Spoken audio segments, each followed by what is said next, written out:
guys. So I am back to read our story, Roberto Clemente, Pride of the Pittsburgh Pirates. And hopefully you were able to listen to this in your slideshow yesterday, but we're going to go ahead and read it together now. So if you'd like to read and follow along with me, you can go ahead and go grab your reading books, and we're on page 166, 167. You can pause the video if you need to go get it. Okay, Roberto Clemente, Pride of the Pittsburgh Pirates, written by Jonah Winter and illustrated by Raul Colon.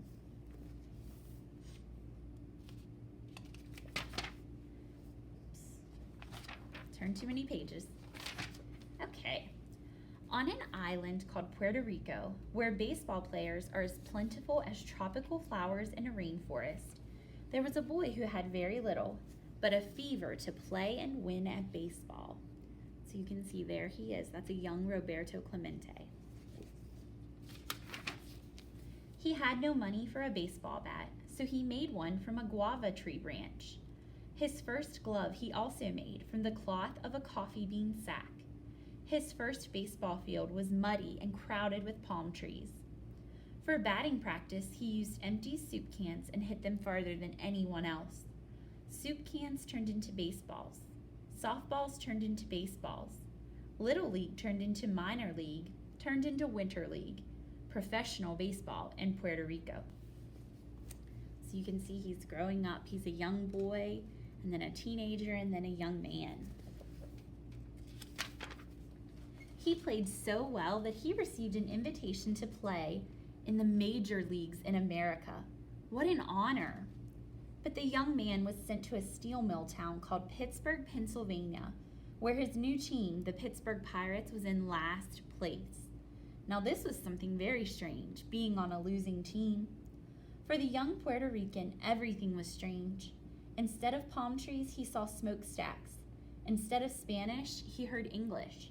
Instead of being somebody, he was a nobody. His first time at bat, he heard the announcer stumble through his Spanish name.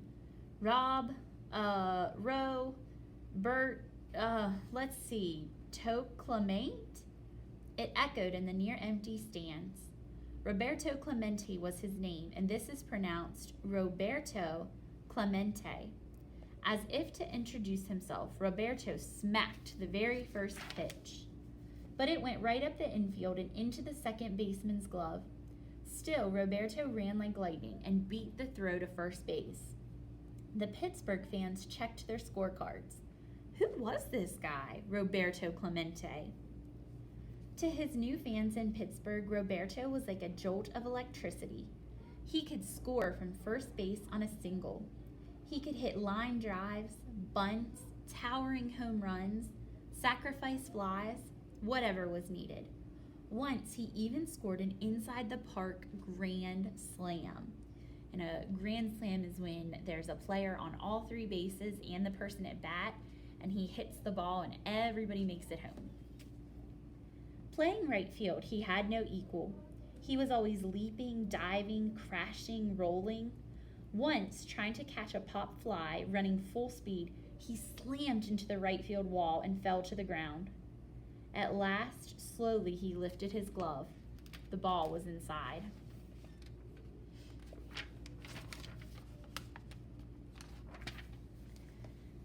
But it wasn't just how he played. He had style. He was cool. He had this move he did with his neck before each at-bat, creaking it one way then the other. Soon, kids who wanted to be just like Roberto were doing it too, twisting their necks this way and that. Roberto did it to ease the pain he felt from playing his heart out in every game. If you don't try as hard as you can, he said, you are wasting your life. Roberto tried so hard, he helped the last place Pirates make it all the way to the World Series, where they beat the mighty New York Yankees. After the series, down in the streets of Pittsburgh, Roberto walked alone among his fans, who were so busy celebrating they didn't even notice. That didn't bother Roberto. He was happy to feel lost in the crowd of a party that he had helped to create. But there was something that would have made Roberto's joy a little sweeter. As much as fans loved him, newspaper writers did not. When Roberto was in such pain he couldn't play, they called him lazy. They mocked his Spanish accent, and when Roberto got angry, the mainly white newsmen called him a Latino hothead. Roberto swore he would be so good he would have to get the respect he deserved. He would become the greatest all-around baseball player there ever was. At home that Christmas, Roberto went back to the same muddy field he played on as a boy. In his pocket was a bag full of bottle caps that he emptied into the hands of some kids. They threw him the caps, and he hit each one again and again. That's really tough. A bottle cap is only like this big, and a baseball is at least this big. So he's hitting really small targets. When he returned to Pittsburgh come spring, baseballs looked huge, and he clobbered them as never before. That season, he hit .351, the highest batting average in the National League, and he still did not get the credit he deserved for being so great. "It's because I'm black, isn't it?" he asked the sneering reporters. "It's because I'm Puerto Rican. It's because I am proud." It was starting to seem as if Roberto might never be respected in the big world outside of Pittsburgh and Puerto Rico. And then something happened. The year was 1971. The Pirates were in the World Series again, playing against the Baltimore Orioles, who were favored to win. All around America and Puerto Rico, people sat watching on TV as Roberto put on a one-man show, stealing bases, hitting home runs, playing right field with a fire most fans had never seen before. Finally, it could not be denied. Roberto was the greatest all-around baseball player of his time, maybe of all time. So he finally made the sports writers respect him because he played such an amazing game in the World Series. They couldn't deny that he was amazing. The very next year, he did something few have ever done.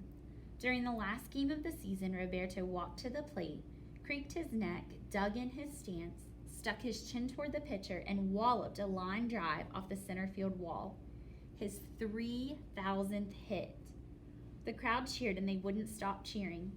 For many minutes, the players stopped playing, and Roberto stood on second base, amazed how far he had come. And you can see over here in the stands, it says Roberto is now one of 11 players in Major League history to get 3,000 or more hits. So not very many people have done that. And yet, when the season was over, the hero returned to the place where his story began, to the land of muddy fields and soup cans and bottle caps, to his homeland of Puerto Rico where he was worshipped. But did he sit around and polish his trophies? No. That rainy New Year's Eve, Roberto sat in the San Juan airport and waited for mechanics to fix the tired old airplane that would take him to Central America. There had been a terrible earthquake, and he wanted to help the victims. The plane would carry food and supplies that Roberto paid for. Right before midnight, he boarded. The rain was really coming down. One of the propellers buzzed loudly. As the plane took off, the engines failed, and the plane fell into the ocean. Just like that, it was over. Roberto was gone.